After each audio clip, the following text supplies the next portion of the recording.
Hi my dear friends, welcome back to my YouTube channel study with me ಚಾನಲ್ಗೆ ಸ್ವಾಗತ. ನಾನು ನಿಮ್ಮ ಪ್ರೀತಿಯ ಗೆಳತಿ ಚೈತ್ರ.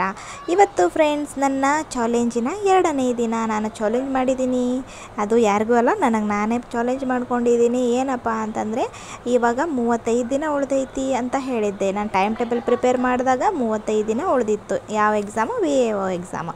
ಹಾಗಾಗಿ ಅವತ್ತಿನಿಂದ ಹಿಡ್ಕೊಂಡು ಡೇ 1 ಅಂದರೆ ನಿನ್ನೆಯಿಂದ ಹಿಡ್ಕೊಂಡು ಎಕ್ಸಾಮ್ವರೆಗೂ 35 ದಿನ ಉಳಿದೈತಿ ಅಂದಿದ್ದೆ. ಹಾಗಾಗಿ ನಾನು ಈ 35 ದಿನ ಅರ್ಲಿ ಮಾರ್ನಿಂಗ್ 3 AM ಏಳೋಕ್ಕೆ ಚಾಲೆಂಜ್ ತೊಗೊಂಡಿದ್ದೀನಿ. ಮತ್ತು ದಿನಕ್ಕೆ 8 ತಾಸು ಅಥವಾ 10 ತಾಸು ಇಲ್ಲ ಅದಕ್ಕಿಂತ ಹೆಚ್ಚು ಓದೋಕ್ಕೆ ನಾನು ಪ್ರಯತ್ನ ಪಡ್ತಾಯಿದ್ದೀನಿ. ನನ್ನ ಮನೆಯಲ್ಲೇನೂ ಕೆಲಸ ಇಲ್ಲ ಫ್ರೆಂಡ್ಸ್ ನನಗೆ. ಯಾಕಪ್ಪ ಅಂತಂದರೆ ನನ್ನ ಮನೆಯಲ್ಲಿರುವಂತಹ ವರ್ಕ್ಗಳನ್ನೆಲ್ಲ ಮುಗಿಸ್ಕೊಂಡ್ರೆ ಮುಗೀತು, ನಾನು ಫುಲ್ ಫ್ರೀನೇ ಇರ್ತೀನಿ. ಹಾಗಾಗಿ ನಾನು ಜಾಸ್ತಿ ಟೈಮ್ ನಾನು ಓದೋಕ್ಕೆ ಅವಕಾಶ ಸಿಗುತ್ತೆ ನನಗೆ. ಹಾಗಾಗಿ ನಾನು ಮಿನಿಮಮ್ ಎಲ್ಲ ಬೇಗ ಕೆಲಸ ಮುಗಿಸ್ಕೊಂಡು ನಾನು ಓದ್ತೀನಿ ಅಪ್ಪ ಅಂತಂದ್ರೂ ನಾನು ಮಿನಿಮಮ್ 12 ಅವರ್ ಓದ್ಬೋದು ಮನಸ್ಸು ಮಾಡಿದರೆ. ಆದರೆ ಕೆಲಸಗಳ ಒಂದೊಂದು ದಿನ ಜಾಸ್ತಿ ಇರುತ್ತೆ, ಒಂದೊಂದು ದಿನ ಕಡಿಮೆ ಇರುತ್ತೆ. ಅದಕ್ಕೆ ಮಿನಿಮಮ್ 10 ಅವರ್ ಆದರೂ ಓದ್ಬೋದು, ಇಲ್ಲ 8 ತಾಸಾದರೂ ನಾನು ಓದ್ಬೋದು ದಿನಕ್ಕೆ. ಇಷ್ಟು ನನಗೆ ಟೈಮ್ ಸಿಕ್ಕೇ ಸಿಗುತ್ತಾ. ನಾನು ಮತ್ತೆ ಮಧ್ಯಾಹ್ನ 1 ತಾಸು ರೆಸ್ಟ್ ಮಾಡಿದರೂ ಸಹ ನನಗಿಷ್ಟು ಟೈಮ್ ಸಿಕ್ಕೇ ಸಿಗುತ್ತಾ. ಅದಕ್ಕೆ ನಾನು ದಿನಕ್ಕೆ 8 ತಾಸು ಅಥವಾ 10 ತಾಸು ಓದಬೇಕಂತ ಡಿಸೈಡ್ ಮಾಡಿದ್ದೀನಿ. ಅದು ಎಕ್ಸಾಮ್ವರೆಗೂ ಸಹ, ಎಕ್ಸಾಮ್ ಎಲ್ಲಿವರೆಗೂ ಆಗುತ್ತೆ ಅಲ್ಲಿವರೆಗೂ ನಾನು ಇಷ್ಟು ಚಾಲೆಂಜ್ ಅಂತೂ ಮಾಡ್ಕೊಂಡಿದ್ದೀನಿ. ಅದು ಅರ್ಲಿ ಮಾರ್ನಿಂಗ್ 3 AM ಏಳೋದು ಮತ್ತು ಮಿನಿಮಮ್ 10 ತಾಸು ಅಥವಾ 8 ತಾಸು ಓದೋದು, ಈ ರೀತಿಯಾಗಿ ಚಾಲೆಂಜ್ ಮಾಡ್ಕೊಂಡಿದ್ದೀನಿ ಫ್ರೆಂಡ್ಸ್. ನಾನಿವಾಗ ಬೆಳಗಿನ ಜಾವ 3 ಗಂಟೆಗೆ ಎದ್ದು ಫ್ರೆಶ್ ಅಪ್ ಆಗಿ ನನ್ನ ಫಸ್ಟ್ ಕೆಲಸ ಏನಪ್ಪ ಅಂತಂದರೆ ಬಿಸಿನೀರು ಕಾಸೋದು. ಬಿಸಿನೀರು ಕಾಸ್ಕೊಂಡು ನಾನು ನನ್ನ ಸ್ಟಡಿ ರೂಮಿಗೆ ಬಂದು 5 ನಿಮಿಷ ಧ್ಯಾನ ಮಾಡಿದೆ. ಅದಾದಮೇಲೆ ಪ್ರಾಣಾಯಾಮ ಮಾಡಿದೆ.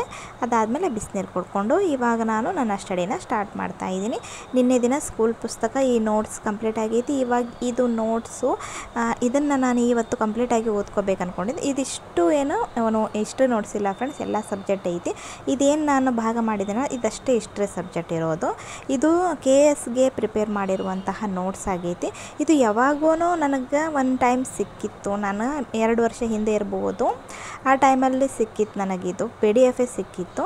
ಇದನ್ನು ನಾನು ಏನು ಮಾಡಿದೆಪ್ಪ ಅಂತಂದರೆ ಯಾವಾಗೂ ನನಗೆ ಮುಂದೆ ಹೆಲ್ಪ್ ಆಗ್ಬೋದು ಓದ್ಕೊಳ್ಳೋಕ್ಕೆ ಅಂತ, ಇದು ಚೆನ್ನಾಗಿತ್ತಲ್ಲ ನೋಟ್ಸು, ಹಾಗಾಗಿ ಹೆಲ್ಪ್ ಆಗ್ಬೋದು ಅಂತ ತೆಗೆದಿಟ್ಕೊಂಡಿದ್ದೆ, ಪ್ರಿಂಟ್ ಹೊಡಿಸ್ಕೊಂಡೆ ಇಟ್ಕೊಂಡಿದ್ದೆ. ಅದು ನನಗೆ ಇವಾಗ ಹೆಲ್ಪ್ ಆಗ್ತಾಯಿದೆ. ಒಂದು ಟೈಮ್ ನೋಡ್ಕೊಂಬೇಡೋಣ, ಕಂಪ್ಲೀಟಾಗಿ KSಗೆ ಪ್ರಿಪೇರ್ ಮಾಡಿರುವಂತಹ ನೋಟ್ಸ್ ಐತಲ್ಲ, ಇದನ್ನು ಸ್ವಲ್ಪ ನಾನು ಓದೋದ್ರಿಂದ ನನಗೆ ಹೆಲ್ಪ್ ಆಗ್ಬೋದು ಅಂತ ನಾನು ಇದನ್ನು ಇವತ್ತು ಓದ್ಕೊಳ್ತಾ ಇದ್ದೀನಿ. ಇದನ್ನೇ ಇಡೀ ದಿನ ನಾನು ಕಂಪ್ಲೀಟಾಗಿ ಓದ್ಕೊಂಡು ಇವತ್ತನ್ನು ಮುಗಿಸ್ಬಿಡ್ತೀನಿ ಈ ಪುಸ್ತಕ, ಈ ನೋಟ್ಸನ್ನು. ಓಕೆ ಫ್ರೆಂಡ್ಸ್, ಇವಾಗ ನಾನು ನನ್ನ ಫಸ್ಟ್ ಸ್ಲಾಟಲ್ಲಿ ನನ್ನ ಫಸ್ಟ್ ಸ್ಟಡಿನ ನಾನು ಇವಾಗ ಸ್ಟಾರ್ಟ್ ಮಾಡಿದ್ದೀನಿ.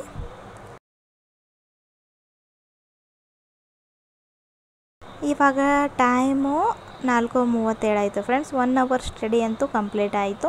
ಇವಾಗ ನಾನು ಅಲ್ಲೇ ಕುಂತು ಓದ್ತಾ ಇದ್ದೀನಲ್ಲ, ನಂಗೆ ನಿದ್ದೆ ಬರುತ್ತೆ. ಹಾಗಾಗಿ ನಾನೇನು ಮಾಡ್ತೀನಿ, ಇವತ್ತು ಟೀಯ ಬದಲು ಬಾದಾಮ್ ಹಾಲು ಕುಡಿತೀನಿ. ಹಾಗಾಗಿ ಬಾದಾಮ್ ಹಾಲನ್ನ ತಯಾರು ಮಾಡ್ಕೊಳ್ತಾ ಇದ್ದೀನಿ. ಬೆಳಗ್ಗೆನೇ ಖಾಲಿ ಹೊಟ್ಟೆಯಲ್ಲಿ ನಾವು ಟೀ ಕುಡಿಬಾರ್ದು ಫ್ರೆಂಡ್ಸ್. ಆದರೂ ಸಹ ಏನು ಮಾಡೋಕ್ಕಾಗಲ್ಲ, ನನಗೆ ಕುಡಿಬೇಕನ್ಸುತ್ತೆ. ಯಾಕಪ್ಪ ಅಂತಂದರೆ ಕುಡಿಬಾರ್ದು ಅಂತ ಕಂಟ್ರೋಲ್ ಮಾಡಿಕೊಂಡ್ರೂ ಸಹ ಈ ನಿದ್ದೆ ಸಲುವಾಗಾದರೂ ನಾನು ಕುಡಿಲೇಬೇಕು. ಹಾಗಾಗಿ ಖಾಲಿ ಹೊಟ್ಟೆಯಲ್ಲಿ ನಾನು ಟೀ ಕುಡಿತೀನಿ. ಅದು ಹೆಲ್ತಿಗೆ ಪ್ರಾಬ್ಲಮ್ ಆಗುತ್ತೆ, ಏನೋ ಮಾಡೋಕ್ಕಾಗಲ್ಲ ಫ್ರೆಂಡ್ಸ್. ಟೀನ ಬಿಡೋಕ್ಕಂತೂ ಆಗಲ್ಲಲ್ಲ.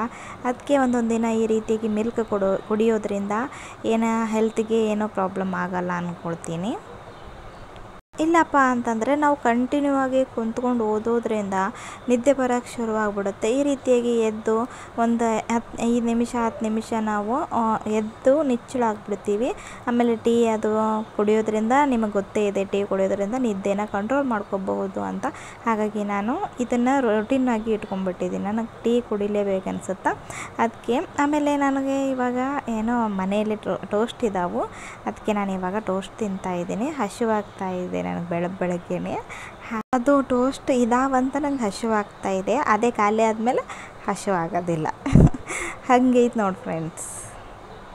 ಇವಾಗ ಬಾದಾಮ್ ಮಿಲ್ಕ್ ರೆಡಿ ಆಯಿತು. ಇವಾಗ ನಾನು ಬಾದಾಮ್ ಮಿಲ್ಕ್ ಮತ್ತು ಟೋಸ್ಟನ್ನು ತಿನ್ಕೊಳ್ತಾನೆ ನನ್ನ ಸ್ಟಡಿನ ನಾನು ಓದ್ಕೊಳ್ತಾ ಇದ್ದೀನಿ. ಮತ್ತು ಫ್ರೆಂಡ್ಸ್, ಕಡ್ಡಾಯ ಕನ್ನಡ ಎಕ್ಸಾಮ್ದು ಹಾಲ್ ಟಿಕೆಟ್ ನಿನ್ನೆ ಬಿಟ್ಟಿದ್ದಾರೆ. ಯಾರ್ಯಾರು ಹಾಕಿದ್ದೀರಲ್ಲ ಅವರೆಲ್ಲ ಹಾಲ್ ಟಿಕೆಟನ್ನು ತೆಗೆದಿಟ್ಕೊಳ್ಳಿ. ಮತ್ತು ನನ್ನದು ಎಕ್ಸಾಮ್ ಸೆಂಟರ್ ಎಲ್ಲಿ ಬಂದಿದೆ ಅಂತ ಕೇಳ್ತಾ ಇದ್ರಿ. ನಂದು ಎಕ್ಸಾಮ್ ಸೆಂಟರ್ ಬಾಗಲಕೋಟೆ ಡಿಸ್ಟಿಕ್ಕಲ್ಲಿ ನಂದು ಎಕ್ಸಾಮ್ ಸೆಂಟರ್ ಬಂದೈತಿ. ನಾನು ಅಲ್ಲಿ ಹೋಗಿ ಎಕ್ಸಾಮನ್ನು ಬರೀತೀನಿ. 2 hours later. ಇವಾಗ ಟೈಮು 6:25 ಆಯಿತು ಫ್ರೆಂಡ್ಸ್. ನಂದು ಬೆಳಗಿನ ಜಾವತ್ತು ಸ್ಟಡಿ ಸ್ಲಾಟ್ ಕಂಪ್ಲೀಟ್ ಆಯಿತು. 3 ತಾಸು ಸ್ಟಡಿ ಮಾಡಿದೆ. ಇವಾಗ ಎಂಡ್ ಮಾಡ್ತಾ ಇದ್ದೀನಿ. ಎಂಡ್ ಮಾಡಿ ನನ್ನ ಮನೆ ಕೆಲಸ ಎಲ್ಲ ಮುಗಿಸ್ಕೊಂಡು ಬಟ್ಟೆ ವಾಶ್ ಮಾಡೋದು, ಅಡುಗೆ ಮಾಡೋದು ಮತ್ತು ಮನೆ ಕೆಲಸ ಎಲ್ಲ ಕಂಪ್ಲೀಟ್ ಮುಗಿಸ್ಕೊಂಡು ಟಿಫನ್ನು ಸಹ ಮಾಡಿಕೊಂಡು ಮತ್ತೆ ನನ್ನ ಸ್ಟಡಿನ ಇವಾಗ ನಾನು ಸ್ಟಾರ್ಟ್ ಮಾಡ್ತಾ ಇದ್ದೀನಿ. ಇವಾಗ ಟೈಮು 11:30 ಆಗೈತಿ ಫ್ರೆಂಡ್. ನಂದು ಇವತ್ತು ಕೆಲಸ ಭಾಳ ಇತ್ತು, ಹಾಗಾಗಿ 11:30 ಆಗೈತಿ. ಇವಾಗ ನಾನು ಎಲ್ಲ ನಂದು ಪುಸ್ತಕ ಐತಲ್ಲ ಆವಾಗಲೇ ತೋರಿಸಿದ್ನಲ್ಲ, ಅದನ್ನು ನಾನು ಇವಾಗ ತೊಗೊಂಡು ಸೀದಾ ನಾನು ಮೇಲೆ ಹೋಗ್ತಾ ಇದ್ದೀನಿ. ಟೆರೆಸ್ ಮೇಲೆ ಹೋಗಿ ನಾನು 1 ತಾಸಷ್ಟೇ ಇಲ್ಲಿ ಸ್ಟಡಿ ಮಾಡ್ತೀನಿ ಫ್ರೆಂಡ್ಸ್. ಯಾಕಪ್ಪ ಅಂತಂದರೆ ಅಲ್ಲಿ ನನಗೆ ಡಿಸ್ಟರ್ಬೆನ್ಸ್ ಆಗ್ತಾಯಿತ್ತು. ಏನೋ ವರ್ಕ್ ಮಾಡ್ತಾಯಿದ್ರು, ಅಲ್ಲಿ ಮನೆ ಕಟ್ತಾ ಇದ್ದಾರೆ ನಮ್ಮ ಮನೆ ಹಿಂದ್ಗಡೆ. ಹಾಗಾಗಿ ಅಲ್ಲಿ okay friends, hi friends, welcome back to my YouTube channel. Friends, ನಾನು ಇವಾಗ ನನ್ನ ಕೆಲಸ ಎಲ್ಲ ಕಂಪ್ಲೀಟ್ ಆಯಿತು ಮತ್ತು ನಾನಿವಾಗ ನನ್ನ ಸ್ಟಡಿನ ಮಾಡಬೇಕು. ಹಾಗಾಗಿ ನಾನು ಟೆರೆಸ್ ಮೇಲೆ ಬಂದೆ.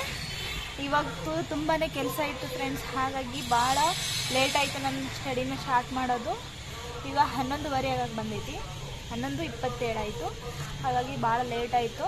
ಸಂಡೇ ಬೇರೆ ತುಂಬಾ ಕೆಲಸ ಇತ್ತು ಮನೆಯಲ್ಲಿ. ಹಾಗಾಗಿ ಎಲ್ಲ ಕೆಲಸ ಮುಗಿಸ್ಕೊಂಡು ಮತ್ತು ನಾನು ಇವಾಗ ಸ್ಟಡಿ ಸ್ಟಾರ್ಟ್ ಮಾಡತ್ತೀನಿ. ಇಲ್ಲೇನೋ ಡಿಸ್ಟರ್ಬೆನ್ಸ್ ಆಗ್ತಾ ಇದೆ. ಓಕೆ ಫ್ರೆಂಡ್ಸ್, ನೋಡ್ತೀನಿ. ಓಕೆ ಫ್ರೆಂಡ್ಸ್, ಇವಾಗ ನಾನು ಸ್ಟಾರ್ಟ್ ಮಾಡ್ತೀನಿ. ಇವಾಗ ನಾನು ಸೆಕೆಂಡ್ ಸ್ಲಾಟ್ ಸ್ಟಾರ್ಟ್ ಮಾಡ್ತಾ ಇದ್ದೀನಿ. ಇವತ್ತು ಸಂಡೇ ಇರೋದ್ರಿಂದ ನಮ್ಮ ತಮ್ಮನೂ ಸಹ ಮನೆಯಲ್ಲೇ ಇದ್ದ. ಅವನು ನಾನು ಸ್ಟಡಿ ಮಾಡೋದು ನೋಡಿ ತಾನು ನನ್ನ ಜೊತೆನೇ ಓದ್ತೀನಿ ಅಂತ ಅವನು ಸಹ ಮೇಲೆ ಬಂದು ಕುಂತ್ಕೊಂಡಿದ್ದಾನೆ.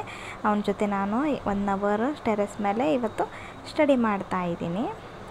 ಆವಾಗಲೇ ತೋರಿಸಿದ್ನಲ್ಲ ಫ್ರೆಂಡ್ಸ್ ಬೆಳಗ್ಗೆ ನೋಟ್ಸು, ಅದನ್ನೇ ಇವಾಗ ನಾನು ಕಂಪ್ಲೀಟಾಗಿ ಓದ್ಕೊಳ್ತಾ ಇದ್ದೀನಿ.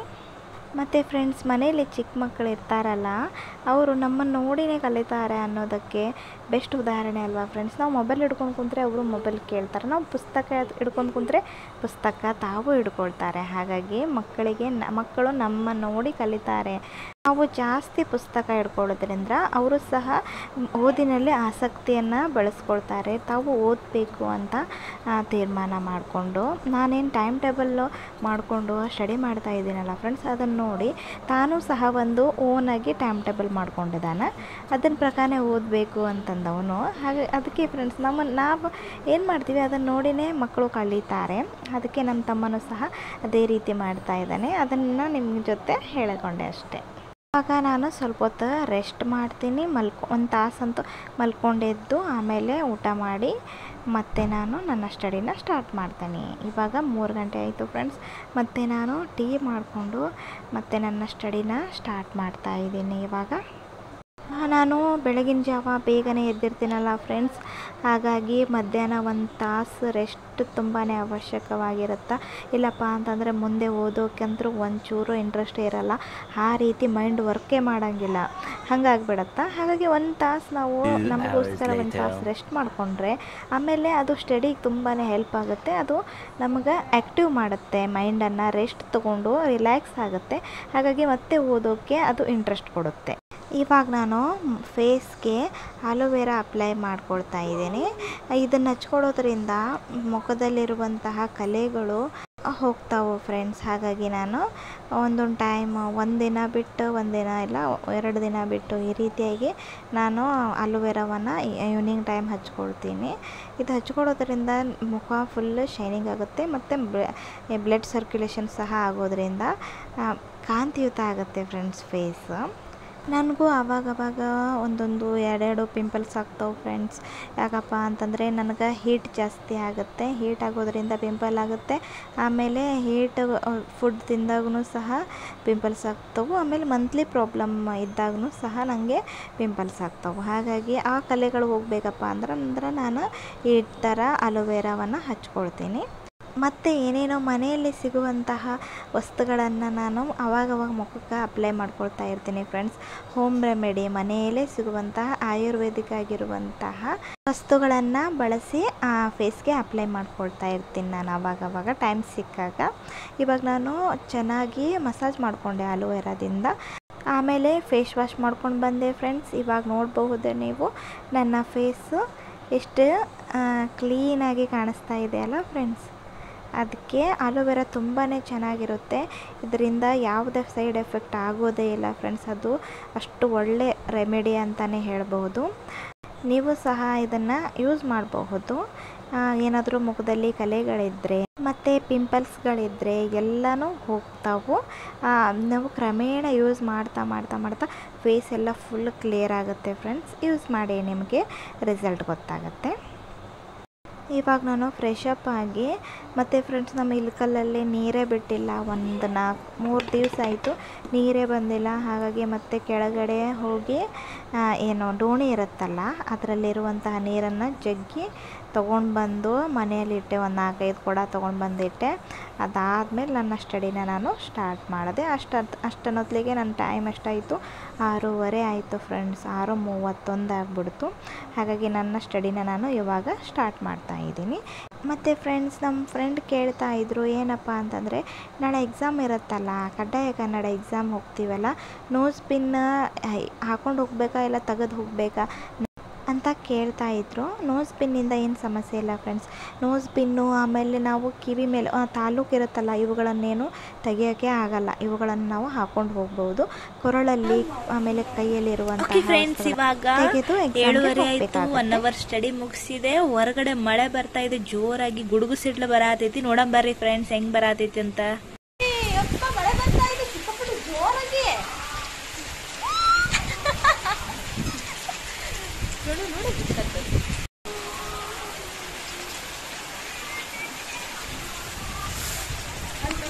ಇಲ್ಲ, ಅದಕ್ಕೆ ಶೆಕೆ ಆಗತ್ತಿತ್ತು ನಿನ್ನೆಯಿಂದಲ್ಲ. ಅಲ್ಲ ಅಲ್ಲೇನೈತ್ ಗಣ ಬೆಳಕ್ ಬರತೈತ ಹೇ ಕಾಮನ್ ಬಿಲ್ ಎಲ್ಲ ನೋಡಲ್ಲ ಮೊಬೈಲಲ್ಲಿ ಕಾಣತ್ತೆ. ಅಲ್ಲಿ ಕಾಣತ್ತೆ. ತಂಡಿ ಫ್ರೆಂಡ್ಸ್, ನಾನು ಇವಾಗ ಬಿಸಿಬೇಳೆ ಬಾತ್ ಮಾಡ್ತಾ ಇದ್ದೀನಿ. ನಾನು ಯಾವ ರೀತಿ ಮಾಡ್ತೀನಿ ಅಂತ ನೋಡಿ. ಸಿಂಪಲ್ ಆಗಿ ಮಾಡ್ತಾ ಇದ್ದೀನಿ.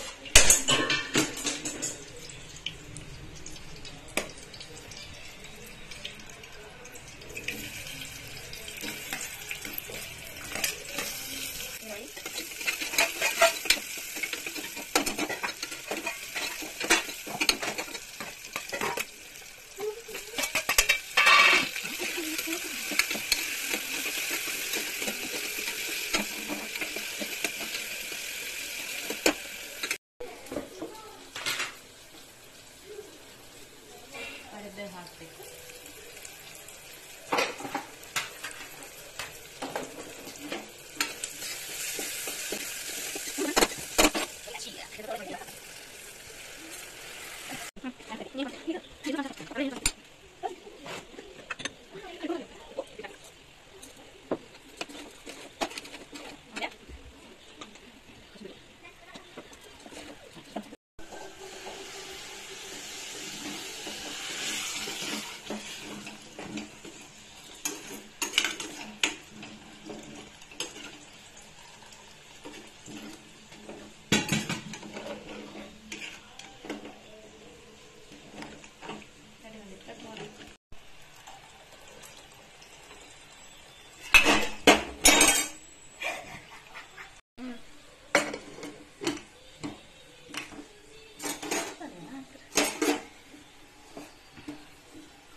ಫ್ರೆಂಡ್ಸ್, ಸ್ವಲ್ಪ ಮಿಸ್ಟೇಕ್ ಆಗಿಬಿಡ್ತು. ನಮ್ಮ ಅಕ್ಕ ತುಂಬ ಓದೋದ ಟೆನ್ಷನಲ್ಲಿ ಜಗ್ನ ಮುಚ್ಚಳ ಬೀಳಿಸ್ಬಿಟ್ರು. ಸ್ವಲ್ಪ ಕ್ಷಮಿಸ್ಬಿಡ್ರಿ.